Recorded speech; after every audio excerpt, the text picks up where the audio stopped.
তোরা কই আছো? আয়, আমার বাবাই নাই, আমারে আম্মু বলে কে ডাক দিবে?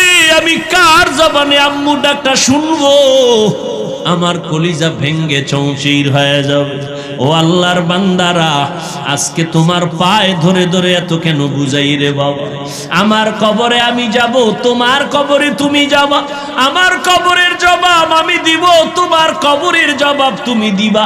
এরপরও কেন এত কষ্ট করে পায়ে ধরে ধরে বিনয়ের সাথে বুঝাই রে বাবা? একটাই মাত্র কারণ, কোন জ্ঞানী বাবা মা চায় না তার সন্তান বিপদে পড়ে যাক।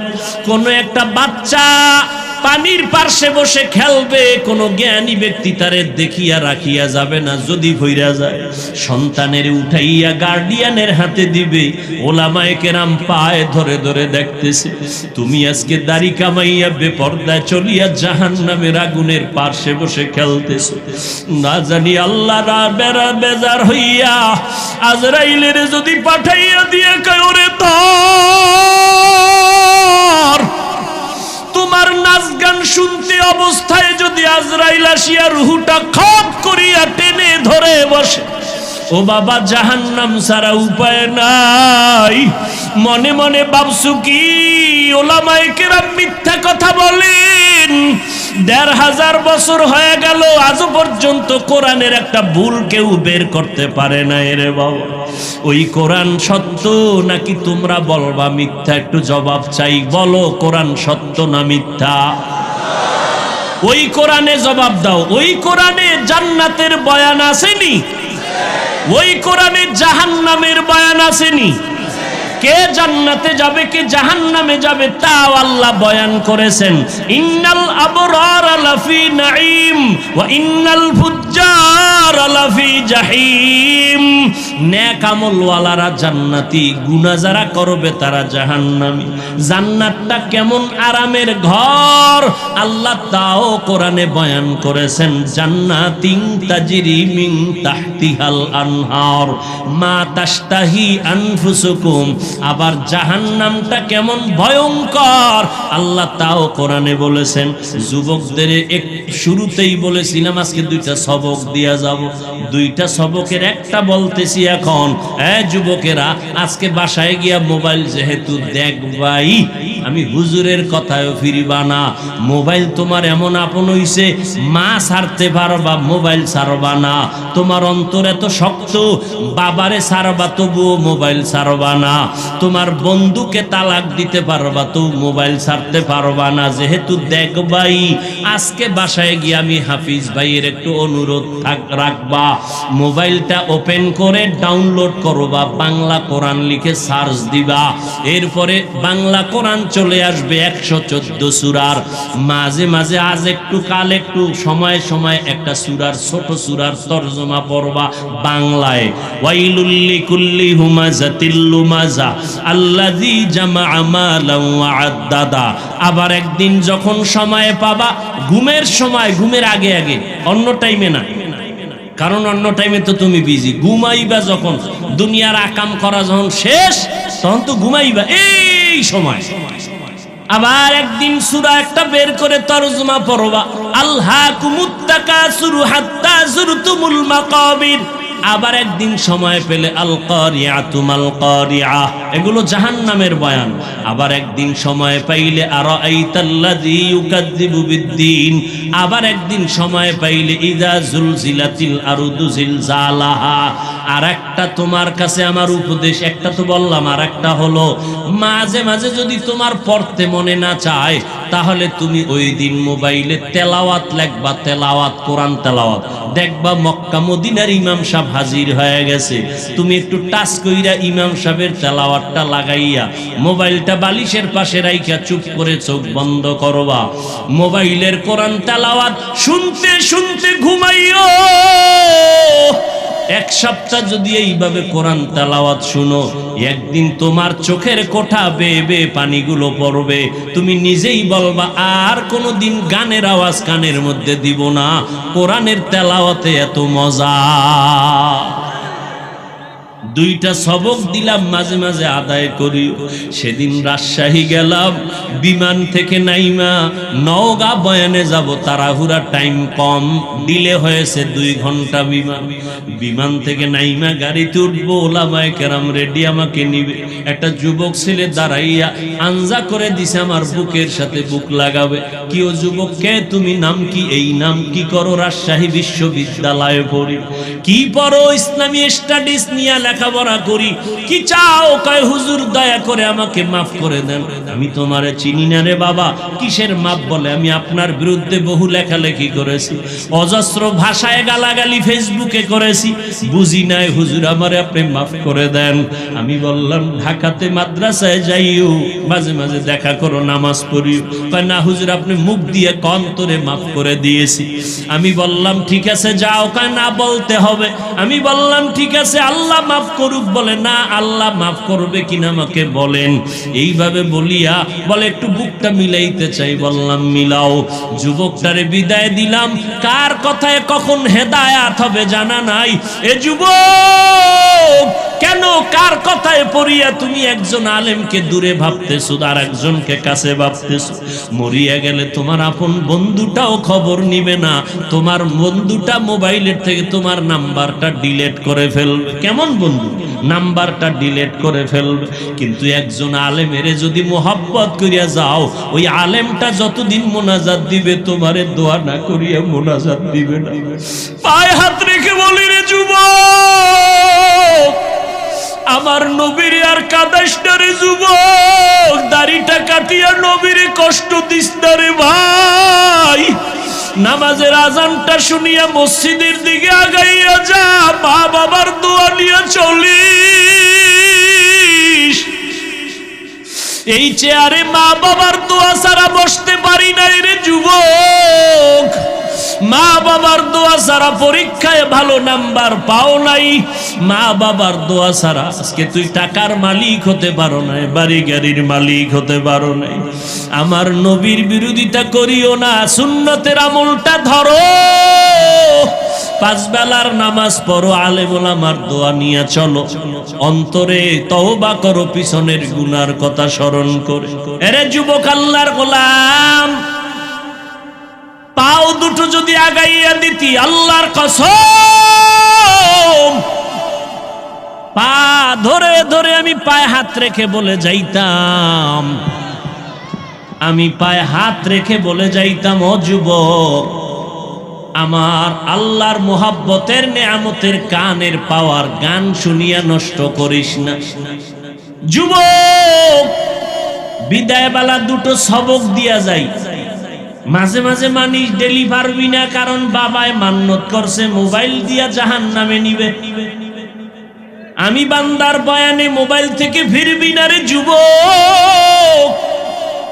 সারাটা রাত মোবাইলের পেছনে পড়ে চেহারাটারে কার্টুন বানাইছো, কবিরা গুনাহ করে করে চোখের পাওয়ার নষ্ট করেছো। হাসলে আর কাঁদলেও কোনো লাভ হবে না। রমজান মাসে কত বাবার পায়ের কাছে গিয়া বললাম, সন্তানের রোজাদার বানাও। আম্মা জান রাতের বেলা সাহারির টাইমে মাঝে মাঝে কয়, ও সন্তান, একটু উইঠা 2-1টা রোজা রাখবি নি?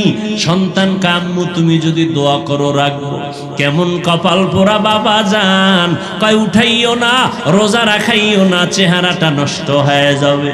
ওই আব্বা জানের যদি জিজ্ঞাসা করি, বাবা তোমার সন্তান রোজা রাখলে চেহারা নষ্ট হবে, আর আজ মোবাইল চালাইয়া রাত সারাটা রাত কবিরা গুনাহ করে করে করে করে করে করে চেহারাটা নষ্ট করে ফেললো, ব্রেনের উপরে এফেক্ট লাগলো, হার্ট দুর্বল, কিডনি দুর্বল, চোখের পাওয়ার নাই, মাথা ব্যথা বেড়ে গেল, বুকে ব্যথা বেড়ে গেল, পড়তে বসলে মনে চায় না, মাথা ঘুরায়, মোবাইলের কারণে সব নষ্ট। বলো বাবা, তোমার সন্তান মোবাইল দিয়া চেহারা নষ্ট করলো, কোন মেডিসিন দিয়া বলো সন্তানের চেহারা ভালো বানাইবা? ভালো বানানোর কোন উপায় কি? এর মেয়া মদের নেশা আর গাঞ্জার নেশা, মোবাইলের নেশা বড় মারাত্মক। দুনিয়ার জীবন শেষ, যৌবন শেষ, লেখাপড়া শেষ, চরিত্র শেষ, এমন একটা মারাত্মক বিপদগামী ফ্যাক্টরির নাম গজবের এই মোবাইল। আব্বাজান কি খুশি, আলহামদুলিল্লাহ হুজুর, আমি একটা টাটকা অবুজের মতো মোবাইলের গোষ্ঠীও বুঝি না, মাশাআল্লাহ আমার যে একটা সন্তান আছে না, একটা নাতি আছে না, মোবাইলের সব চিপা চাপার খবর জানে। খুব গুণগান গাইয়া 1 মাস পরে সন্তান কোলে নিয়ে একা, হাফিজ ভাই একটু দম করেন, পানি পরা দেন। বিষয় কি? কয় বোবা হয়ে গেছে, কথা কয় না। মোবাইলের আকামে ধরছে ভালো। ওই মোবাইলের দিকে সারাদিন মোরাকাবায় ছিল, তাকায় তাকায় শুধু নাচ গান দেখতো। আব্বুও বলা শিখায় নাই, আম্মু ডাকাও শিখায় নাই। এজন্য স্পষ্ট রাসূলের সহিহ হাদিস, ক্বালান নবিয়্যু সাল্লাল্লাহু আলাইহি ওয়া আলিহি ওয়া সাল্লাম, মা মিন মাউলুদিন ইল্লা ইউলাদু আলাল ফিতরা ফাআবাওয়াহু ইউহাব্বিদানিহি আও ইউনাসসিরানিহি আও ইউমাজ্জিসানি। পয়গম্বর বলেন, হে উম্মতের দল, ভালো করে শুনে নাও, দুনিয়াতে যত সন্তান ভূমিষ্ঠ হয় সব সন্তান ঈমানের আলো নিয়ে ভূমিষ্ঠ হয়, কিন্তু মা বাবা ওই সন্তানকে ইহুদি বানায়, মূর্তি পূজারী বানায়, অগ্নি পূজারী বানায়, গায়রুল্লাহর গোলাম বানায় মা বাপ। এই জন্য শুরুতে একটু কবিতার টান দিছি, একটুখানি নেকের তরে রোজা হাসরের মাঠেতে, বাবা ঘুরবে ছেলের পিছে, ছেলে বাবার আগেতে। একটা নেকের টানে বাবা ছেলের পেছনে পড়ে যাবে, ছেলে বাবার আগে চলে যাবে। এরে নবীর উম্মত আশিকের দল, কিয়ামতের দিন আল্লাহ জিজ্ঞেস করবে, ও সন্তান নামাজ পড়েছো? বলবে পড়ি নাই। রোজা রেখেছো? রাখি নাই। কেন?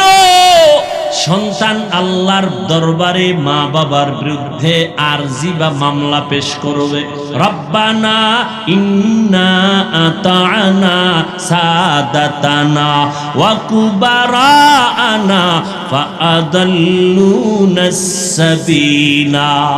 আল্লাহ আমার কোনো দোষ নাই, ধরলে আব্বারে ধরো। কেন? কোনদিন আমার মা বাবায় নামাজের দাওয়াত দেয় না।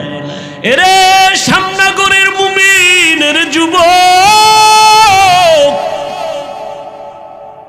আমি পটিয়া মাদ্রাসায় বয়ান করেছিলাম গত বছর।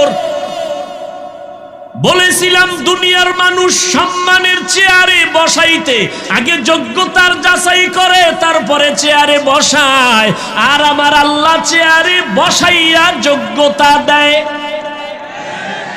ব্যবধান আছে না নাই? মানুষ যোগ্যতা দেখা চেয়ারে বসায়, আর আমার মাওলা অযোগ্যরে চেয়ারে বসাইয়া যোগ্যতা দেয়। কাবেলিয়াত দাদে উরা শর্ত নিজ বলকে শর্ত কাবেলিয়াত দাদে। দুনিয়াওয়ালাদের মতো আল্লাহ যদি বাছাই করতেন যোগ্যতা ছাড়া চেয়ারে বসাইব না, তাহলে আফ্রিকার জঙ্গলের বেলাল মদিনার দরবারে আসতে পারতো না। যদিও 10 জন জান্নাতি সাহাবার মধ্যে বেলালের নাম নাই, কিন্তু দাম কত বেলালের জানো রে মুমিন? আমার নবী জান্নাত দেখে আসছেন ওই মেরাজের রাত, বেলালের হাঁটার আওয়াজ শুনে আসছেন। বেলালের এত মর্যাদা, আল্লাহ বেলালের এত মর্যাদা দান করেছেন, যদি শুধু বেলালের ইতিহাস বলা শুরু করি সারা রাত চলে যাবে। আল্লাহ তাআলা যোগ্যতা দেইখা চেয়ার দেয় না, বরং চেয়ারে বসাইয়া যোগ্যতা দান করে। এরে যুবক, সন্তান বলবে আমার মা বাবাকে আটকাইয়া দাও। কোনদিন মা বাবা আমারে নামাজের দাওয়াত দেয় নাই, জুমার মসজিদে যাওয়ার জন্য বলে নাই, নামাজের কথা বলে নাই। অথচ নবী বলেন, ও উম্মতের দল, বাচ্চার বয়স যখন 7 বছর হবে, 6 বছর, নামাজের মুসাল্লায় দাঁড় করায় দাও। 10 বছরের সময় একটু শাসন লাগলে করায় নামাজের মুসাল্লায় উঠাও, কারণ বড় হয়ে গেলে কন্ট্রোলে নিতে পারবা না, তখন তোমার বিপদ ঘাড়ে চেপে বসবে।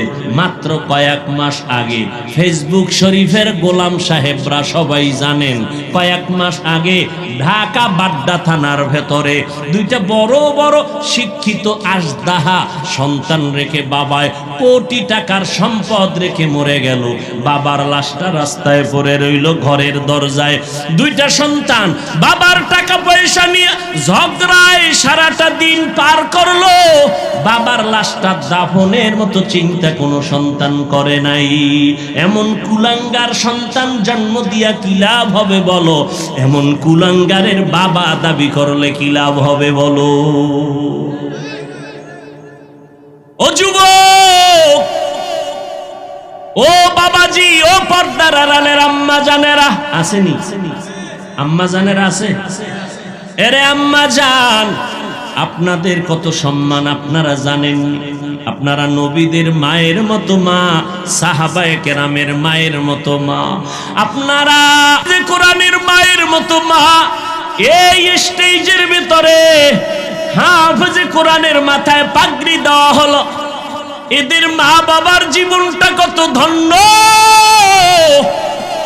কিয়ামতের দিন আমার আল্লাহ নূরের তাজ তাদের মাথায় পড়ায় দিবে।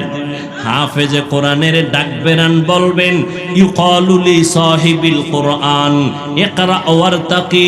এই কোরআন হাফেজ, একটা আয়াত পড়ার এক এক তালা বিল্ডিং এ উঠতে থাকো। এভাবে তুমি যাও, তবে একা যাইও না, তুমি 10 জনের জন্য গুনাহগার জাহান্নামীর সুপারিশ করো।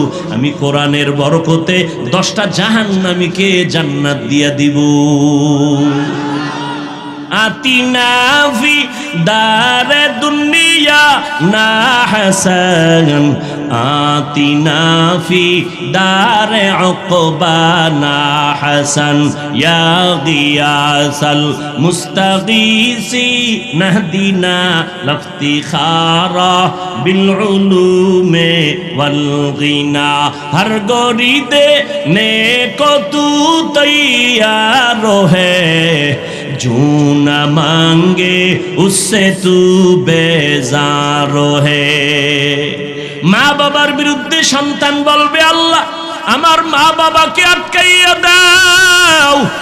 ও পর্দার আড়ালের আম্মা জানেরা, আজকে হাফিজুর রহমানের বয়ান শুনতে আসছেন। আমি সন্তানকে আমার আব্বারে কে চিনতো? ওই কুয়াকাটা বঙ্গোপসাগরের কিনারা থেকে আজ আপনাদের শ্যামনগর, নাকি শ্যামনগরের হাজারো লাখো মানুষের সামনে চেয়ারে বসাইছেন কে? আমার মালিক। বাহাদুরি করার কোনো উপায় নাই রে ভাই। আপনাদেরও আল্লাহ সন্তান দান করেছেন, কেন আপনি সম্মানের সন্তান দুনিয়াতে রেখে যেতে পারলেন না? এরে আম্মা জান, আপনারা তো আলেমের মায়ের মতো মা, খাদিজা রাদিয়াল্লাহু আনহার মতো নারী, ফাতেমা রাদিয়াল্লাহু আনহার মতো নারী, আয়েশা রাদিয়াল্লাহু আনহার মতো নারী, হাওয়া আলাইহা সালামের মতো নারী, মারিয়াম আলাইহা সালামের মতো নারী, আপনারা হাজেরা আলাইহা সালামের মতো নারী। আপনারা কত দামি! আপনাদের গর্ভ থেকেই তো আসছে এই যুগের বড় বড় দামি দামি সন্তান। কই আপনার সন্তান ডাক্তার হবে আলহামদুলিল্লাহ, আপনার সন্তান ইঞ্জিনিয়ার হবে আলহামদুলিল্লাহ। আমি কলিজা দিয়া দোয়া করে যাই গো ভাই, আপনার সন্তান বড় প্রফেসর হবে আলহামদুলিল্লাহ, আপনার সন্তান একজন এসপি হবে, একজন ডিসি হবে আলহামদুলিল্লাহ। বানাইয়েন, যুবকেরাও ডাক্তারি পড়িও ছাইরো না, কারণ আমগো দেশে আলেম ওলামার অভাব নাই, আদর্শ ডাক্তার আর ইঞ্জিনিয়ারের বড় অভাব। আমার দেশে আদর্শ ডিসি সাহেবের অভাব, আমার দেশে আদর্শ এসপিদের অভাব। আজকে যদি আমার দেশে প্রত্যেকটা জেলা থানার ওসি ডিসি এসপি 5 ওয়াক্ত নামাজি হইতেন, ময়দানে কোরআনের কথা বলতে কোনো অনুমতি লাগতো না। ঠিক কিনা বলো? আলেম লাগবে না। আরে বইন, আলেম লাগবে না। আলেম এত বেশি হইছে এখন, খালি ভেজাল আর ভেজাল। কথা ঠিক না? আউযুবিল্লাহ না পারে ফতোয়া একটা দিয়ে দিছে, আছে না নাই? আল্লাহ হেদায়েত দান করুন। এর যুবক, ডাক্তার হও, ইঞ্জিনিয়ার হও, একজন এসপি হও, একজন এমপি হও, একজন চেয়ারম্যান হও, তবে পায়ে হাত দিয়ে একটা অনুরোধ করে যাই রে যুবক, বুঝাইতে পারবো না কলিজাটা ভেঙ্গে। এই যে জীবন ভর ময়দানে বয়ান করি, 2 যুগের কাছাকাছি, 2 যুগের কাছাকাছি ওয়াজি করছি, কত তুফানের মধ্যে আল্লাহ রাখছে। এত তুফানের ভেতরে আল্লাহ রেখেছেন, বয়ান করিয়া বলি না আমার একটা দল আছে, তোমরা আমার দলে আসিও। কোনদিন বলি নাই আমি 5 কল্লি টুপি মাথায় দিয়েছি তোমরাও দাও, একবারও বলি নাই। কওমি মাদ্রাসায় পড়েছি, কোনদিন আলিয়ার বিরুদ্ধে বলি নাই, স্কুলের বিরুদ্ধে বলি নাই। লম্বা জামা পরেছি, কোনদিন প্যান্ট শার্ট টাইওয়ালা পোশাকের বিরুদ্ধে বলি নাই। কেন? আমি এই তর্ক বিতর্ক দলাদলি চাই না, বরং মানুষের পায়ে ধরে ধরে বয়ান করি, কান্না করে বয়ান করি, হৃদয় অঙ্গম দিয়ে বয়ান করি। কেন এত পাও ধরে ধরে বয়ান করি? দিন নাই, রাত নাই, ঘুম নাই, খানা নাই, কত অসুস্থতার মাঝে 2টা স্লোগান মানুষের অন্তরের মধ্যে ঢুকাইতে চাই। এই 2টা স্লোগান যদি ঢুকে যায়, আমাদের মুসলমানের সামনে নাস্তিকদের কথা বলতেও সালাম দিয়া অনুমতি নিতে হবে। 2টা স্লোগান অন্তরে ঢুকাই। ওরে শ্যামনগরের মানুষ, কে কোন দলের জানার দরকার নাই। আমাদের সব পরিচয়ে, সব দুনিয়াতে যেদিন আসছিলাম সেদিন আমিও যেমন তুমিও তেমন, ঠিক নেই? শুধু শ্যামনগরের মানুষ লঙ্গি ভরে আসছিল, সব এক। আজকে আমি টুপিওয়ালা, আমি বক্তা, তুমি শ্রোতা, তুমি ডাক্তার, আমি রোগী।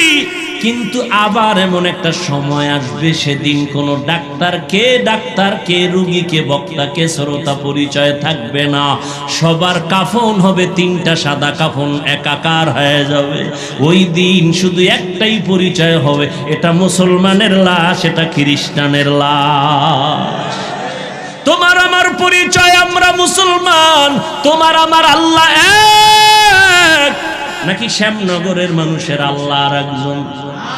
আমার আল্লাহ তোমার আল্লাহ এক, আমার নবী তোমার নবী এক, আমার কাবা তোমার কাবা এক, আমার কোরআন তোমার কোরআন এক। তুমি আমি দুনিয়াতে আসছি এক, বিদায় হব এক, কবরের সাইজও হবে এক, কবরের প্রশ্ন হবে 3টা, তাও হবে এক। কে হিন্দু, কে মুসলমান, কে হুজুর না, কে ডাক্তার, কে রোগী জানা নাই। কবরের প্রশ্ন 3টা। রবের পরিচয় দাও, ধর্মের পরিচয় দাও, রাহমাতুল লিল আলামিনের পরিচয় দাও। ওখানে তুমি কত বড় হুজুর জানার কোনো প্রশ্ন নাই, কয় টাকার মালিক কোনো প্রশ্ন নাই। প্রশ্ন হবে 3টা। রবের পরিচয় দাও, ধর্মের পরিচয় দাও, রাহমাতুল লিল আলামিনের পরিচয় দাও। এজন্যই তো 2টা স্লোগান মানুষের অন্তরে ঢুকাইতে চাই। ও মানুষ, দুনিয়াতে যতদিন বেঁচে থাকবো, 1 নাম্বার স্লোগান গোলামি করব আমার আল্লাহর। দুনিয়াতে যতদিন বেঁচে থাকবো, আদর্শ মানব মদিনাওয়ালা নবী।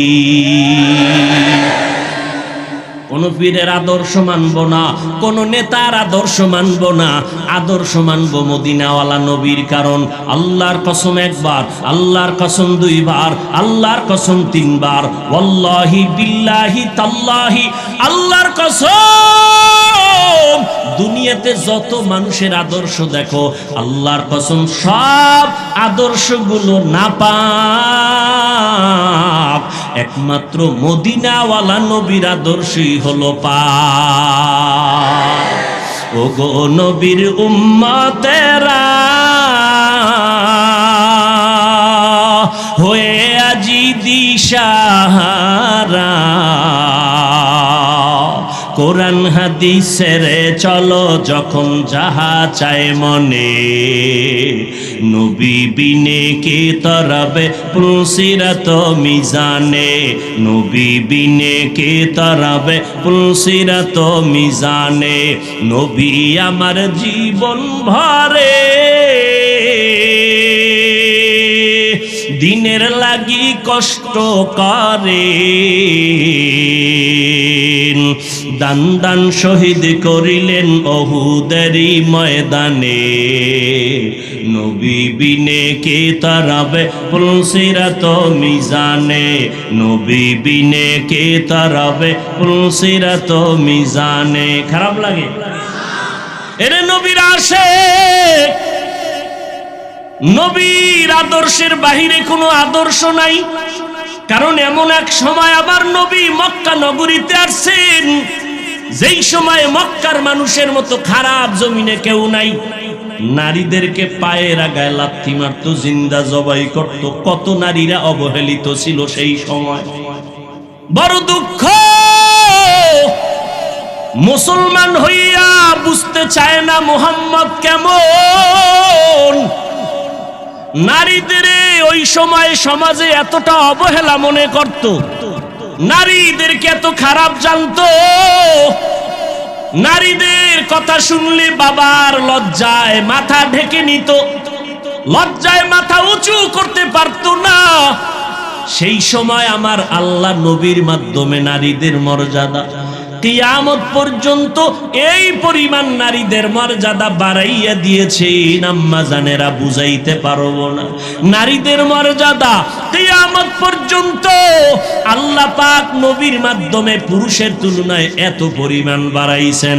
আল্লাহর কসম, দুনিয়ার কেউ যদি আলাদা ফর্মুলায় নারীদের সম্মান দিতে চায়, খোদার কসম নারীদের সম্মান হবে না, হবে আরো অপমান। নারীদের সম্মান কি পরিমাণ আল্লাহ দিয়েছেন। কিয়ামতের দিন কোটি কোটি কোটি সহস্র কোটি মানুষ আল্লাহ যদি বলে ফেলেন, আজ আমি এমন একজন ব্যক্তিকে পুরস্কার দিব, দাঁড়াও, কে? যেই ব্যক্তি আমার নবী, আমার মায়ার নবীর হাতে প্রথম কালেমার দাওয়াত গ্রহণ করেছো, দাঁড়াও, আমি আজ সবার সামনে পুরস্কৃত করব। দুনিয়ার কোন পুরুষ দাঁড়াবার সাহস হবে না। একজন নারী দাঁড়াইয়া বলবেন, আল্লাহ আপনার নবীর হাতে সর্বপ্রথম আমি ঈমানের দাওয়াত কবুল করেছি, আমি একজন নারী খাদিজাতুল কুবরা। আল্লাহ যদি বলেন আমার নবীর দ্বীন জিন্দা রাখার জন্য বুকের তাজা রক্ত কে ঢেলে দিয়েছো, শাহাদাতের পেয়ালা পান করেছো, একটু দাঁড়াও, আমি পুরস্কার দিব সবার সামনে। কোন পুরুষ দাঁড়াবার ক্ষমতা হবে না, একজন নারী দাঁড়ায় বলবেন, আল্লাহ মুহাম্মদের দ্বীন জমিনে জিন্দা রাখার জন্য আমি বুকের তাজা রক্ত ঢেলে দিয়েছি, আমি একজন মাত্র নারী, সুমাইয়া রাদিয়াল্লাহু আনহা। এরে আম্মা জান, মনটা কি চায় না একটা আদর্শ ডাক্তারের মা হয়ে যাবেন? ও যুবক, ডাক্তার, ইঞ্জিনিয়ার, প্রফেসর হও, তবে পায়ে ধরে বললাম বেয়াদব হইও না। তোমার ব্যবহারে যেন কোনো আলেম কষ্ট না পায়। এই যুবক, ভালো করে শুনো, তোমার ব্যবহারে যেন এলাকার কোনো মুরব্বী কষ্ট না পায়, তোমার ব্যবহারে যেন মা বাবা কষ্ট না পায়, বরদোয়া না করে। কত যুবকের ব্যবহার দেখলে কলিজা ঠান্ডা হয়ে যায়, কত যুবকের মনে চায় যে রুমালটা দিয়া পা মোছায় দেই। যুবক আজান হলেই মসজিদের বারান্দায় গিয়া দাঁড়ায়। ও যুবক, একটু তুমি তোমার জবানে আমাকে একটু সাক্ষী দাও লাখো মানুষের সামনে, বলো বাবা, মিথ্যা বলবা না, সত্য কথার সাক্ষী দাও। তোমার মতো যুবক র্যাব, আর্মি, পুলিশ, বিডিআরের চাকরি করে, ওসি, ডিসি, এসপি, ওকিল, ব্যারিস্টার, 5 ওয়াক্ত নামাজি দাড়িওয়ালা আছে না নাই? আল্লাহ বিবেক দিয়েছে, বিবেকের সাথে বেঈমানি করিস না রে বাবা। একটু জিজ্ঞাসা করি, তোমার হাসরের দিন প্রথম হিসাব হবে নামাজে। নামাজটা পড়িও, তোমার মতো যুবক ড্রাইভারি করে, নদীতে মাছ ধরে, নামাজ ছাড়ে না, বলো তুমি কেন পারো না? আমি তোমাকে একবারও কিন্তু বলি নাই মাদ্রাসায় যাও, টুপি মাথায় দাও, বড় ভাগরি লাগাও, বড় বুজুর্গ হও, একবারও বলি নাই। বরং স্কুলে যারা পড়ো স্কুল ছাড়বি না, কলেজে যারা পড়ো কলেজের শেষ সীমানায় যাওয়া ছাড়া বন্ধ হবি না। কারণ আমার দেশে আলেম লাগবে না, ডাক্তার লাগবে। আমার দেশে আদর্শ ইঞ্জিনিয়ার লাগবে, কারণ চতুর্মুখী টের পাও না কি পরিমাণ বিজাতীয় অন্ধকার চেপে আসতেছে। হঠাৎ করে যদি বেঈমানেরা কয় মুসলমানের কোনো ঔষধ দিব না, আমাদের কোনো চিকিৎসা ডাক্তারেরা করবে না, তুই মুসলমান ডাক্তার বাংলাদেশে দাঁড়াইয়া চ্যালেঞ্জ দিয়া বলবি, এই বেঈমানের দল, তোদের ঔষধ আর ডাক্তার আমাদের লাগবে না, আমাদের মুসলমানের জন্য আমরা মুসলমান ডাক্তারেরাই যথেষ্ট। তবে দাবি একটাই করে গেলাম, বেয়াদব হবি না। খবরদার, তোমার আঙ্গুলের ইশারায় জানো কোন আলেম কষ্ট না পায়। আলেমদের বিরোধিতায় পড়ছো তো কপাল পুড়ছে। কারণ আল্লাহ যার কল্যাণ চান তাকে হেদায়াতের মালা পরান, যার কল্যাণ চান না তার গলায় হেদায়াতের মালা পড়ে না। তো কি করবে? তার প্রথম নমুনা, আল্লাহ কার হেদায়াত চায় না তার প্রথম নমুনা আলেমের বিরোধিতা করা। এই যুবক, মায়ের অনুমতি নিয়ে তারপরে আলেমের বিরুদ্ধে ফেসবুকে লেখিস। মা যদি কয়, দুনিয়াতে এমন কোন মা পাবি না যে বলবে আলেমের গালি, একটা মাও ভাবি না। কোন মা চায় না কারো সাথে বেয়াদবি করবি আর বরদোয়া নিবি। এরে যুবক, মোনাজাত তো সবাই ধরে, সবার চোখে তো পানি আসে না। কলব বা দিল তো সবার ভিতরে আছে, আয়নার মতো দিল তো সবার হয় না। মোনাজাতে পানি আসে না কেন রে যুবক? অবশ্যই আমার আল্লাহ গুনার কারণে তোমার উপরে বেজার, তোমার মা বাবা তোমার উপরে বেজার। কয়দিন আর দুনিয়ায় বাহাদুরি করবারে বাবা? কোন দিন যেন আজরাইল এসে হাজির হয়ে যাবে। মহামারী করোনায় কি শিক্ষা তোমার হয় নাই? স্কুল বন্ধ, কলেজ বন্ধ, ব্যবসা বন্ধ, চাকরি বন্ধ, কিন্তু নজর করে দেখছো কোরআনের একটা মাদ্রাসাও বন্ধ হয় নাই। ইতিহাস ভুলে যাইও না, শত শত করোনার লাশ কাদের মধ্যে নিয়া গোসল করাইয়া কাফন পরাইয়া দাফন করাইছে আমার দেশের টুপিওয়ালা আলেমেরা।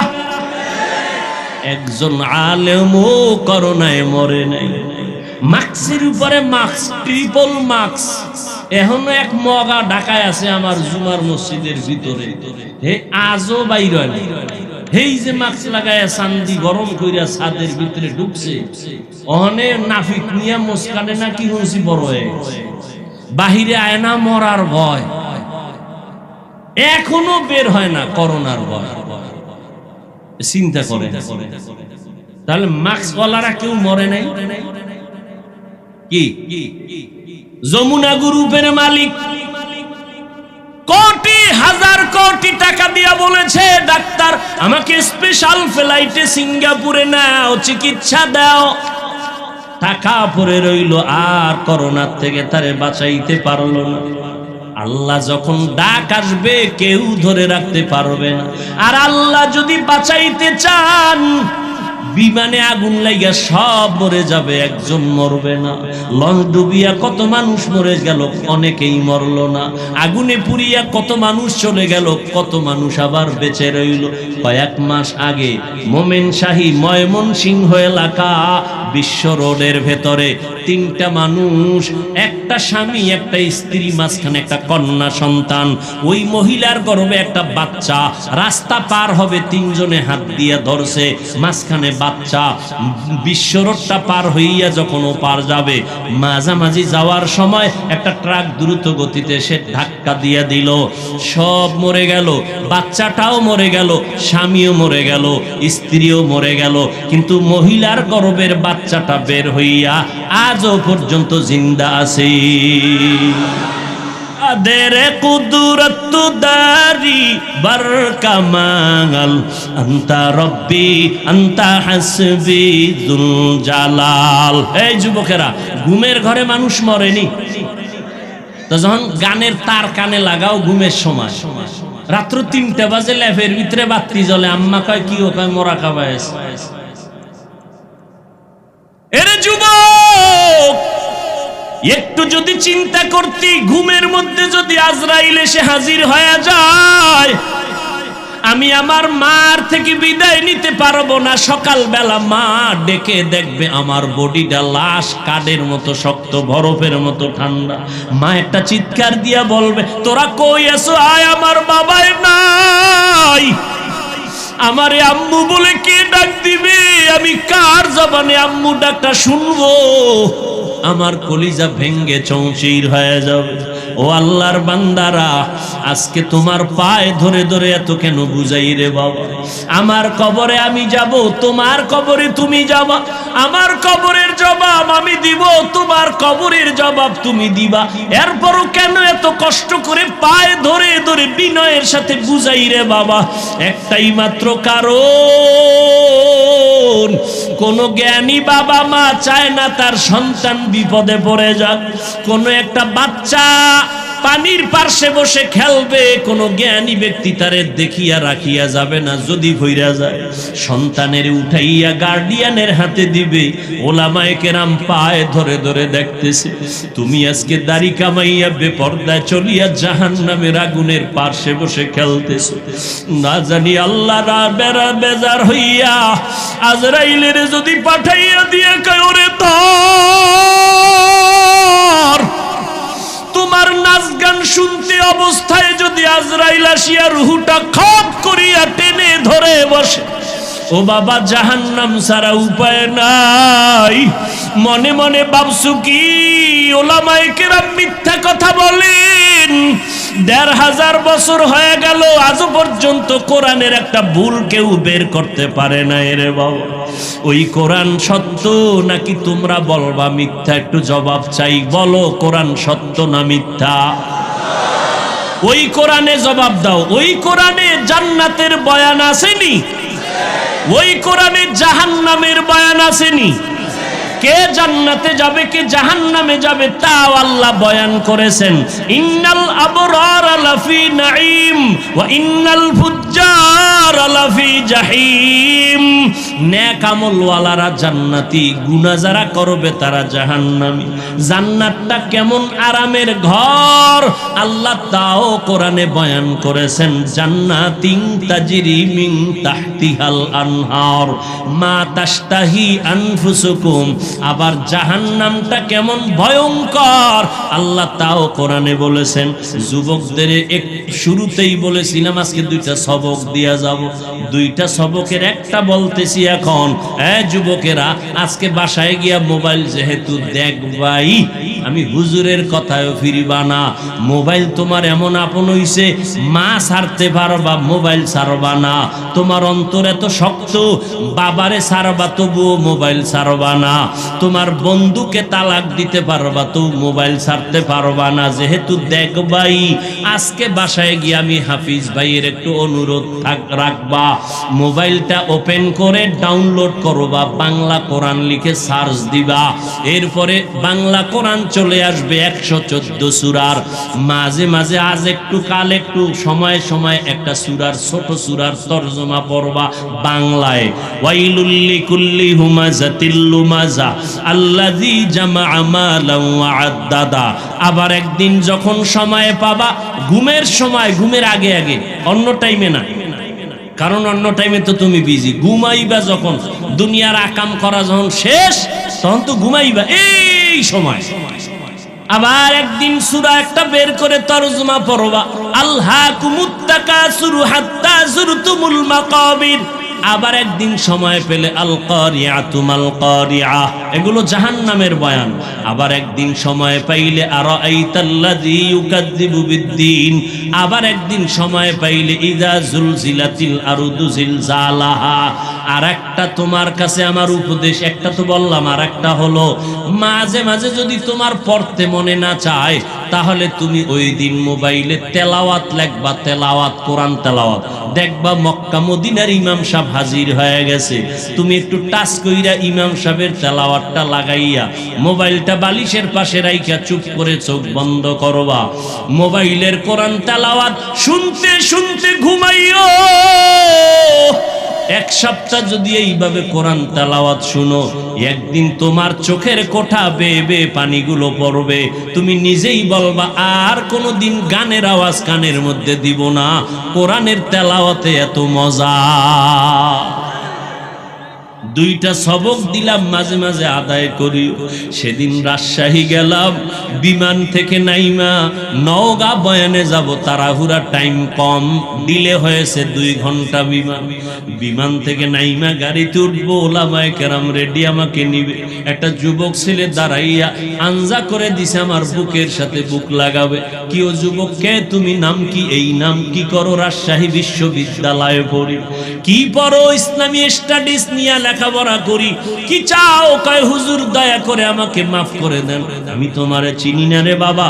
কিসের মাফ? বলে আমি আপনার বিরুদ্ধে বহু লেখালেখি করেছি, অজস্র ভাষায় গালাগালি ফেসবুকে করেছি, বুঝি নাই হুজুর, আমারে আপনি মাফ করে দেন।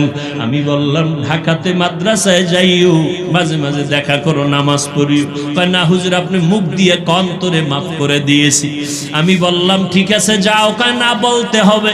আমি বললাম ঠিক আছে, আল্লাহ মাফ করুক। বলে না, আল্লাহ মাফ করবে কিনা আমাকে বলেন। এইভাবে বলিয়া বলে একটু বুকটা মিলাইতে চাই। বললাম মিলাও। যুবকটারে বিদায় দিলাম। কার কথায় কখন হেদায়াত হবে জানা নাই। এ যুবক, কেন কার কথায় পড়িয়া তুমি একজন আলেমকে দূরে ভাবতেছো আর একজনকে কাছে ভাবতেছো? মরিয়া গেলে তোমার আপন বন্ধুটাও খবর নিবে না। তোমার বন্ধুটা মোবাইলের থেকে তোমার নাম্বারটা ডিলিট করে ফেলবে। কেমন বন্ধু? নাম্বারটা ডিলিট করে ফেলবে। কিন্তু একজন আলেমের যদি মোহাব্বত করিয়া যাও, ওই আলেমটা যতদিন মোনাজাত দিবে তোমারে দোয়া না করিয়া মোনাজাত দিবে না। পায়ে হাত রেখে বলি রে যুবক, আমার নবীর আর কাদাইস না রে যুবক, দাড়িটা কাটিয়া নবীর কষ্ট দিস না রে ভাই। নামাজের আজানটা শুনিয়া মসজিদের দিকে আগাইয়া যা, মা বাবার দোয়া নিয়ে চলিস। এই চেয়ারে মা বাবার দোয়া ছাড়া বসতে পারি নাই রে যুবক। মা বাবার দোয়া ছাড়া পরীক্ষায় ভালো নাম্বার পাও নাই।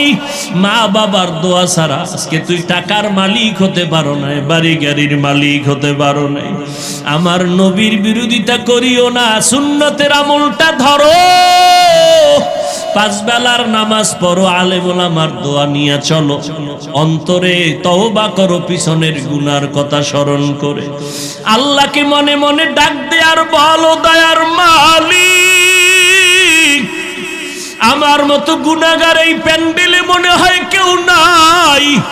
গুনার কারণে আমার হাত না পাক, আমার চোখ না পাক, আমার জিহ্বা না পাক, আমার অন্তর না পাক। আল্লাহ আজ তওবার নিয়ত করেছি, আর নামাজ ছাড়বো না, দাড়ি কাটবো না, মা বাবারে কষ্ট দিব না, আলেমদের বিরুদ্ধে যাব না, নবীর সুন্নতের বাইরে চলবো না, মা বাবার দোয়া নিয়ে চলবো। ওই মা বাবারে কষ্ট দিস না রে যুবক।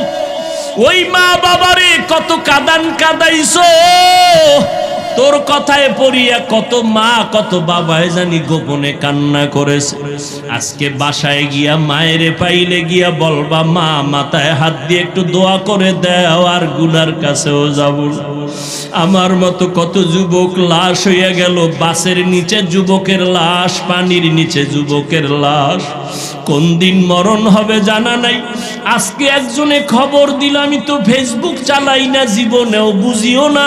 একজনে আমাকে একটা লেখা পাঠাইলো যে স্কুলে গরমের কারণে একটা ছাত্রী মরিয়া গেছে। গেছে, জানছেন অনেক ছাত্রী মরিয়া গেছে।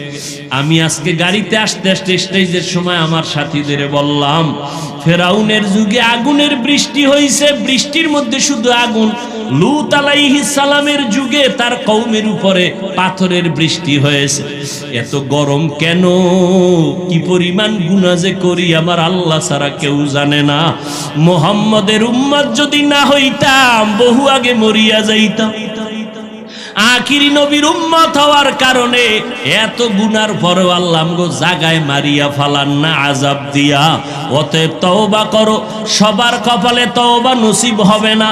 ওমরের মতো বান্দা তরবারি নিয়ে নবীর গর্দান কাটতে গিয়া মুসলমান হয়ে গেল, আর আবু জাহাল 13টা বছর নবীর বয়ান শুনিয়া কালেমা পড়ল না। এই ময়দানে সবাই তওবা করবে না। কেউ বলবে এত বয়ান শুনিয়া লাভ কি, আরো পরে তওবা করব।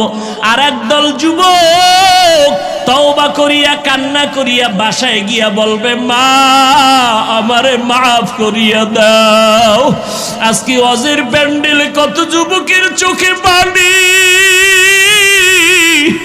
আমার চোখে মোনাজাতে কেন পানি আসে নাই? মা তোমার বোধহয় মনে কষ্ট, আমারে তুমি মাফ করে দাও, আর আমি গুনাহ করব না, আল্লাহর বিরোধিতায় করব না, নবীর বিরুদ্ধে যাব না, আলেমদের বিরোধিতায় আর যাব না। জীবনে যত গুনাহ করিয়াই ফালাইছি, আজকে তওবা করব মা বাবার দোয়া নিয়া।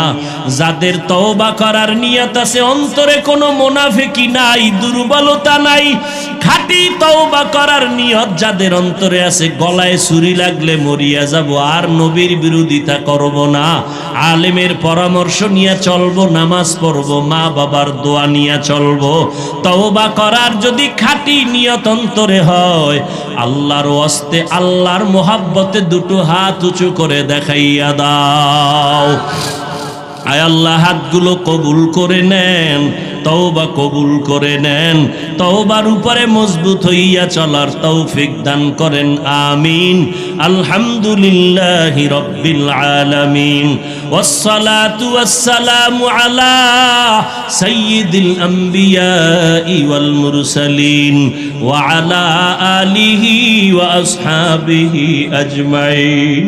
নবীজি বলছেন, প্রত্যেকে দোয়ার শুরুতে যদি 3 বার ইয়া আরহামার রাহিমিন বলিয়া দোয়া করে, ওই দোয়াটা খালি ফেরত যাবে না। জবানটা খুলিয়া মুহাব্বতে সবাই পড়েন, ইয়া আরহামার রাহিমিন,